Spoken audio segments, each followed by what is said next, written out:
தமிழகத்தில் 2026 சட்டமன்ற தேர்தல் நெருங்கி வரும் நிலையில் அனைத்து கட்சிகளும் தீவிரமாக தேர்தல் பணிகளில் ஈடுபட்டு வருகின்றன. குறிப்பாக ஆளுங்கட்சியான திமுக தேர்தலுக்கான வேலைகளில் தீவிரமாக இறங்கியுள்ளது.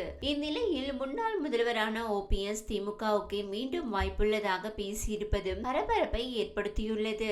சிவகங்கை மாவட்டம் காளையார் கோவிலில் மருது சகோதரர்களின் 224ஆம் ஆண்டு குரு பூஜை விழா நடைபெற்றது. இதனை முன்னிட்டு அவரது நினைவிடத்தில் முன்னாள் முதலமைச்சரும் அதிமுக தொண்டர்கள் உரிமை மீட்பு குழு ஒருங்கிணைப்பாளருமான பன்னீர்செல்வம் என்று மரியாதை செலுத்தினார். அப்போது 6.5 கிலோ எடையுள்ள வெள்ளி கவசம் வழங்கினார். பின்னர் செய்தியாளர்களை சந்தித்த பன்னீர்செல்வம் பேசுகையில், தமிழகம் மட்டுமல்ல, இந்திய நாடு வல்லரசாக உலக அளவில் செயல்பட காரணமாக இருந்தவர்கள் மருது பாண்டியர்கள். அவர்களின் தியாகம் விலை மதிப்பற்றது என்றார். தொடர்ந்து பேசிய OPS, இன்றைய சூழ்நிலையில் எல்லா கட்சிகளும் பிரிந்திருக்கிறது. குறிப்பாக சொல்ல வேண்டும் என்றால் அதிமுக பிரிந்திருக்கிறது.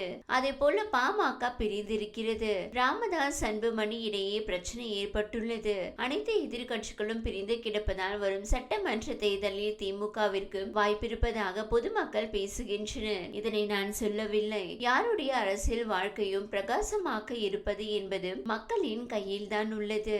அதிமுகவை தொண்டர்களுக்கான இயக்கமாக எம்ஜிஆர் உருவாக்கினார். கழகத்தின் தொண்டர்கள் மூலமாக பொது செயலாளரை தேர்வு செய்ய வேண்டும் என்பதுதான் சட்ட விதிமுறை. ஆனால் அதனை தற்போது உருமாற்றிவிட்டனர். திமுகவிலிருந்து எம்ஜிஆரை நீக்குவதற்கு அக்கட்சியில் இருந்த சில பொதுக்குழு உறுப்பினர்கள் தான் காரணம். தனக்கு ஏற்பட்ட நிலை இனி வரும் அதிமுக பொதுச் செயலாளர்களுக்கு ஏற்படக்கூடாது என்பதற்காக தான் தொண்டர்கள் மூலமாக பொதுச் செயலாளர் தேர்வு செய்யும் விதிமுறையை எம்ஜிஆர் கொண்டு வந்தார். அவர் கொண்டு வந்த சட்டத்தை நிலைநாட்டுவதற்காக நீதிமன்றத்தில் சட்ட போராட்டம் நடத்தி கொண்டிருக்கிறோம் என தெரிவித்தார்.